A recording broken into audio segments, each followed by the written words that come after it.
The following BLTV program is brought to you by O'Flaherty Law. Please enjoy.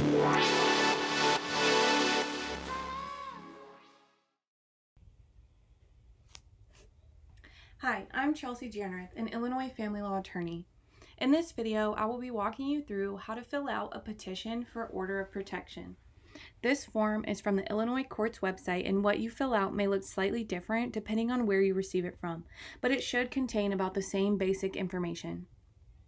As always, this video is not legal advice and is for educational purposes only.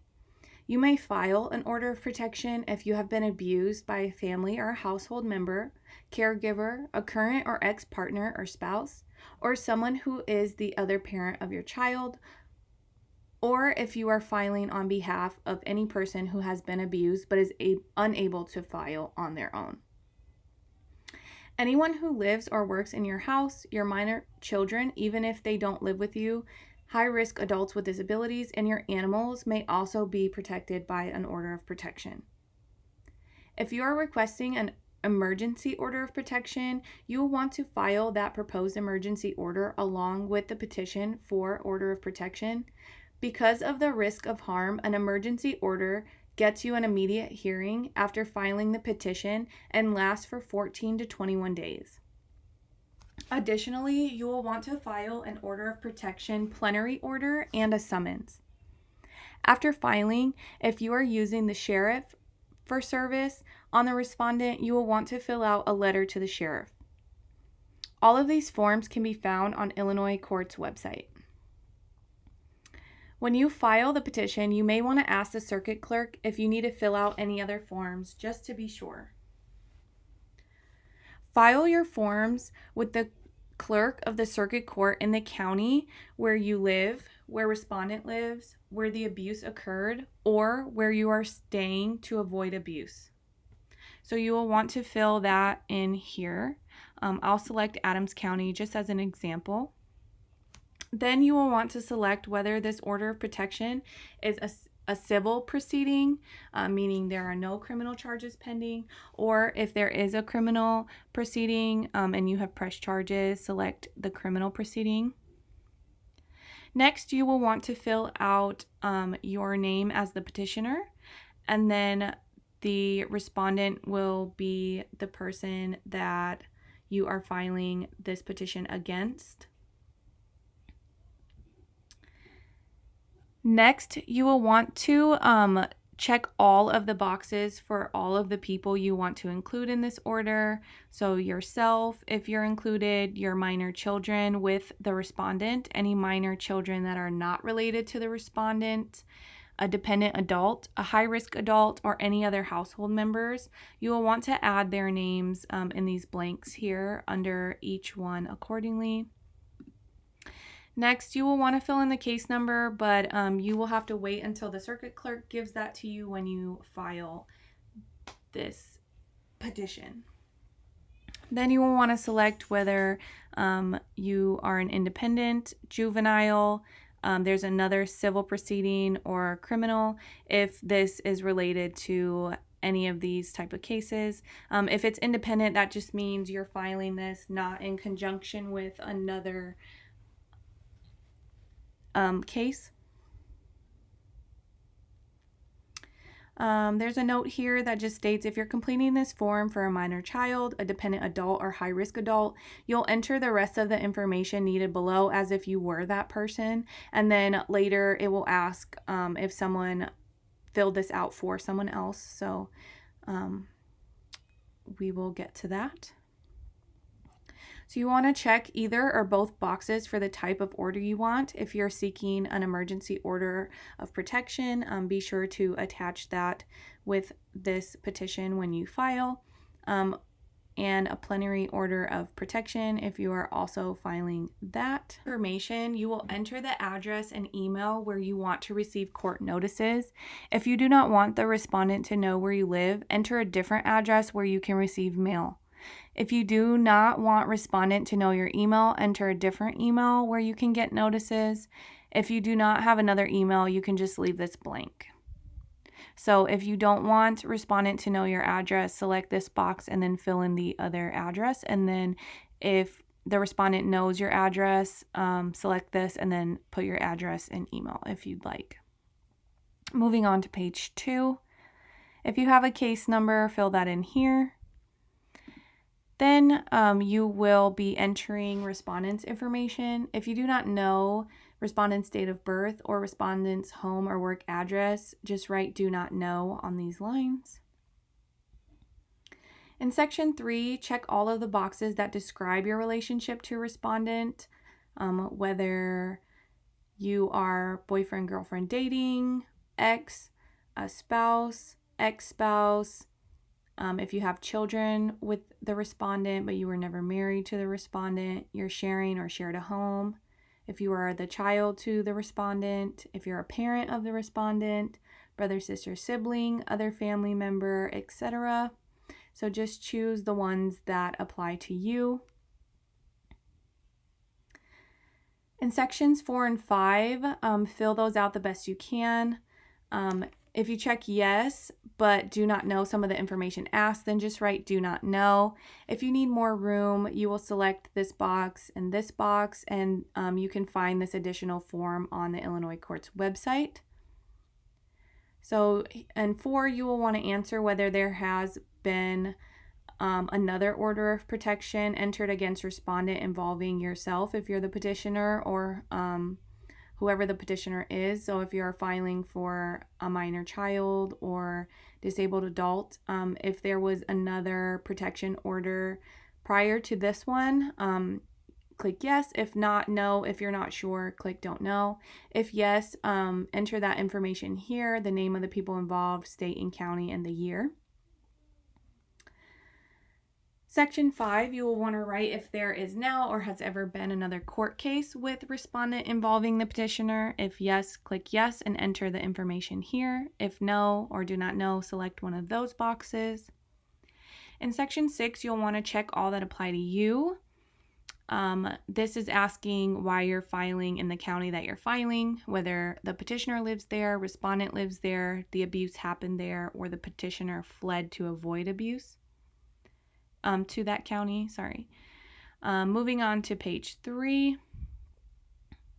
Again, add that case number here if you know it. If not, leave it blank for now. The clerk will give you one. Now in section 7, this is going to be the longest to fill out, and also probably the hardest part to fill out. You will want to start by writing what happened most recently. You'll want to enter the date and time, and then describe in detail what happened. Be as specific about date and time as you can. You can include any past abuse and any criminal convictions that resulted. If you don't remember the exact dates of things that happened a long time ago, you can enter the month and year. If you need additional space, you can check this box here and then fill out the additional incidents of abuse form, and that will be on Illinois Court's website if you need additional space. In this last section on page 3, you will want to check box 1 and select each type of abuse you want to prevent from the respondent. If you're unsure what these words mean, page 11 in this document give definitions for each and every one. So if you need additional help with that, you can scroll down, read those, and then come back and select each one that you want the respondent to be ordered not to do anymore. Harassment, physical abuse, stalking, willful deprivation, intimidation of a dependent, exploitation of a high-risk adult with disabilities, neglect of a high-risk adult with disabilities, or interference with personal liberty. Moving on to page 4, you'll want to enter that case number here if you have it. If not, you can wait to enter that until the circuit clerk gives it to you. Check box 2 if you want respondent to stay away at all times from your home or provide you alternative housing. So if that is something that applies to you, you will select number 2, and then you will select A or B.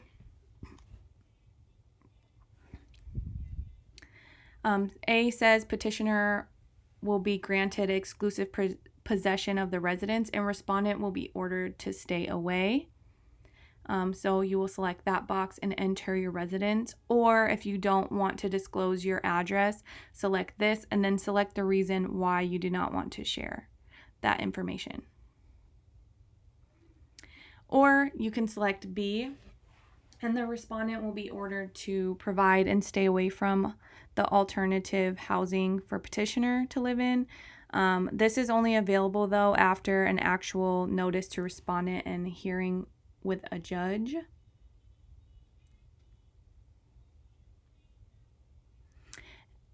And 3, read the information in the box below and make sure that is what you want. If so, check box 3 and each box below that applies. So section 3 is asking where you would like the respondent to stay away from, like your job, school, or any other locations. If you would like the respondent to not have any communication with you, select this box. And if you would like them to stay away from you at all times, select this box.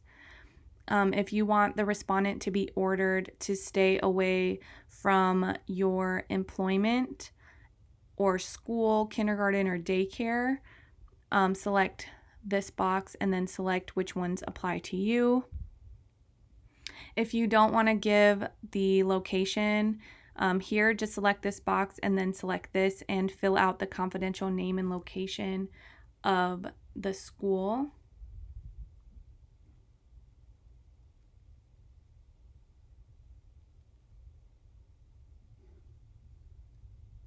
If there are any other locations you would like the respondent to stay away from, select this box and then fill those in.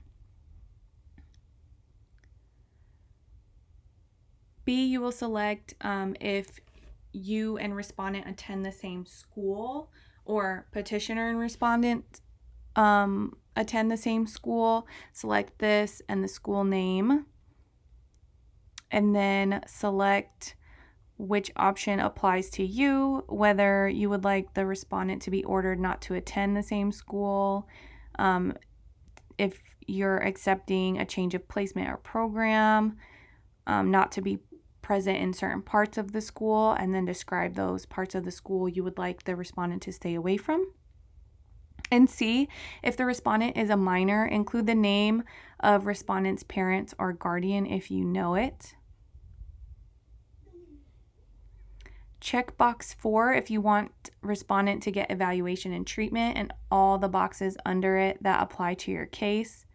A judge can only order counseling at a hearing where respondent is present or has been given formal written notice. So select this box and then select which boxes apply to your case.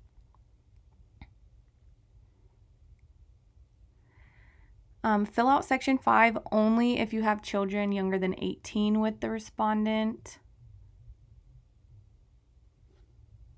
And if so, select this box here, and then select this box here if you and petitioner and respondent are both the parents of the minor children. Then add their names, age, state of residence, and if these children will be a protected person or not.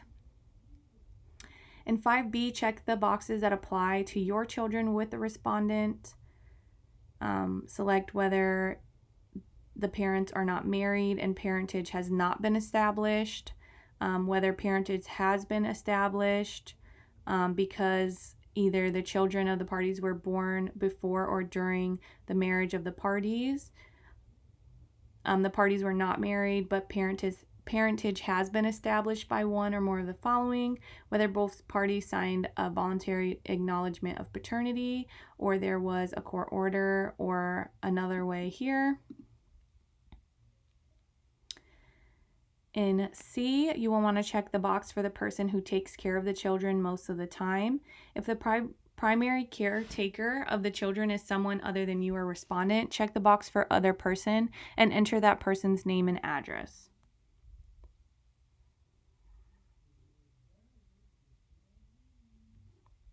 Moving on to page 6. Again, add that case number here if you have it. In 5D, If you are protecting children you have with Respondent, check the boxes that apply to your case and fill in the information. If you do not want Respondent to know where the children go to school, check the last box and fill out the confidential name and location of the school or child care provider form and file it with the circuit clerk as confidential. So you will want to select whether petitioner be granted physical care and possession of the minor children, if Respondent is being ordered to return the minor children to the physical care of the petitioner or another person. If so, add their name. If Respondent be ordered to not remove the children from the physical care of the petitioner or from school or child care. And again, select this box if you would like that information to remain confidential and fill out that form.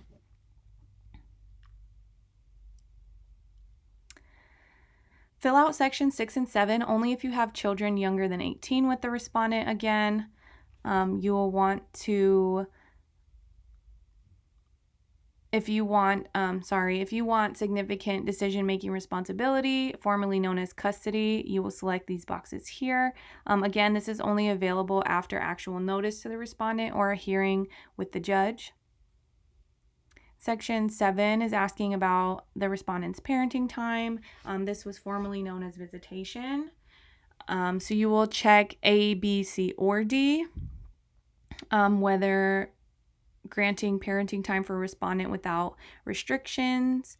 If so, you will also want to fill out the schedule down in E. If you're reserving parenting time until a later hearing, if so, you will skip to section 8. If you are denying parenting time for the Respondent, meaning no visits at all, you will check your reasons below and then skip to 8. And then if you're restricting parenting time for the Respondent, check your reasons here below and then fill out the schedule in 7E as well. Here, if you selected to deny or restrict parenting time, you will want to put the reason, whether there's abuse or endangerment of the children during parenting time, whether the Respondent is using parenting time to abuse or harass the petitioner's family or household members, if the Respondent is improperly hiding or detaining the children, or if the Respondent is acting in a way that's not in the best interest of the children. Again, fill in this schedule if you chose grant or restrict. You will select 1 or 2. See attached parenting time schedule, or this will be the following parenting time schedule. Moving on to page 7. You will also want to be sure to fill in holidays here, whether there's another person responsible for transporting the children to parenting time, where picking up for parenting time will take place, where returning the children from parenting time will take place, where the parenting time will take place, whether that is Respondent's address or somewhere else. If the Respondent is being supervised during parenting time, you will want to add the name of the supervisor and select this box here. And that person would need to file the affidavit of parenting time supervisor form with the court. If parenting time will be supervised at an official supervised visitation center, select that box.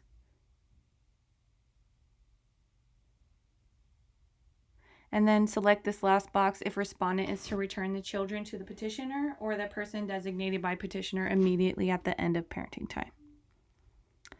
In section 8, you will want to check if you are afraid Respondent will hide your children or take them out of the state.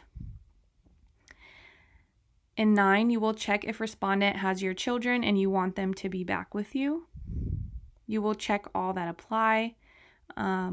Respondent will be ordered to appear in court with the children to prevent abuse, neglect, or removal or concealment of the children, to return the children to petitioner, or to permit a court-ordered interview or examination of the children or the Respondent. In section 10A, if you want your things protected from Respondent, list the things you want to keep with you. In 10B, you will check B if Respondent has some or all of the property you listed in 10A. List the things you want back. and then select all the boxes that apply to you about why you want those items back. In 10C, you will check if you have things that respondent may need immediately, then check the boxes that fit your case and list any other items. So clothing, medicine, and or other personal property, and you will want to list that here. In 10D, check if the respondent can enter the residence one time to get their things. Check 10E if you checked B or C. So if you selected B up here or C right here, you will select E. Enter the address where you want the transfer to happen. Select 10F for who you want to be there when it happens and enter that person's name. It may be safer if the transfer is in the presence of a law enforcement officer. So if that applies in your case, select that, add the law enforcement or the other person, and the transfer date and time. Check section 11 if you want your things protected from respondent and list what you want protected. Then check all the boxes below the line that apply to your case. So add all of the property here that you are ordering respondent not to take, damage, or otherwise dispose of, and then select the reason why here that applies to your case. Check restrictions on resources to stop the respondent from using elderly person's money or property for themselves, if that applies to your case. In 11.5, you will check this box to protect your pets from the respondent, and then you will want to add the name and description of the animals in these boxes. In section 12, you will want to check if the respondent needs to give you money for support to help you and your children.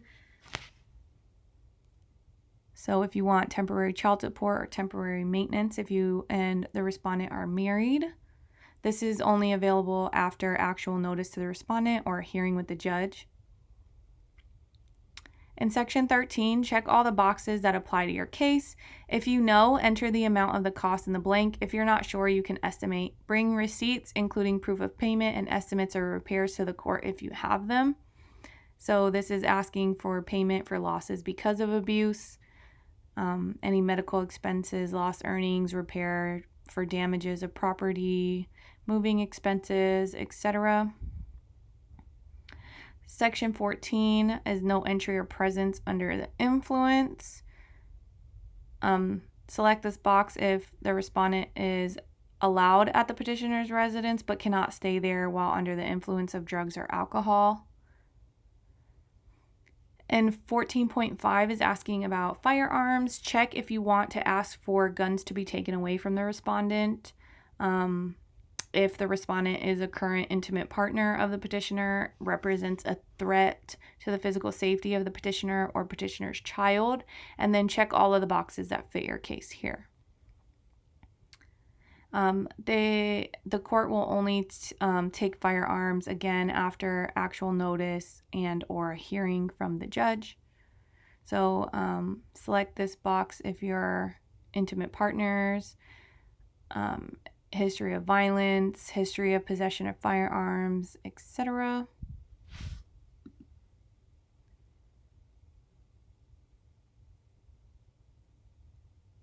In 15, you will check if you do not want respondent to get your children's school records or other records. These records could provide respondent with your protected address. So select this if that is something you do not want respondent to have access to, and then select the reasoning here. In section 16, check if you want respondent to pay the shelter. If you know, enter the amount of the cost in the blank. If you are not sure, you can estimate, bring receipts to the court if you have them. And then check 17 if there are other things you want respondent to do or stop doing. List those things on the lines, and then explain the reasons on the lines after because here on page 10. And then add that case number up here if you have that.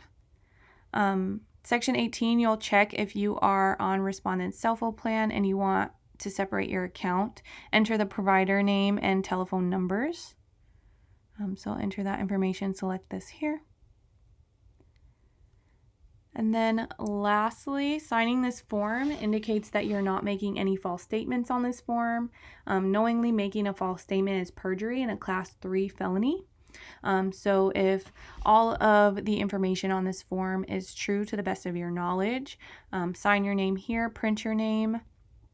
And then here is where, if it was prepared by someone other than the petitioner, because if you are if you're filling this out for someone else, like a minor child or the high-risk adult, a disabled adult, you will put your information here, the preparer information. Then this last page, again, this is the definitions for that section above. If you're not sure what these words mean, go ahead and read through these to get a better idea. And that is it. That is it for this form. Thank you so much for watching. To learn more about orders of protection, you can visit our page linked below. Be sure to leave any questions you have in the comments section and subscribe for more legal content daily. Hi again, this is Kevin O'Flaherty from O'Flaherty Law. I hope you enjoyed the video and podcast. If you did, I'd love it if you'd subscribe to our channel. If you need legal help in this or any other area of law, please don't hesitate to reach out to schedule a consultation. Most consultations are free and can be conducted remotely if you'd like. You can email us, book online, or call us at 414-253-2080. That's 414-253-2080. We have many locations for your convenience and we serve all of Wisconsin. Thanks again for watching.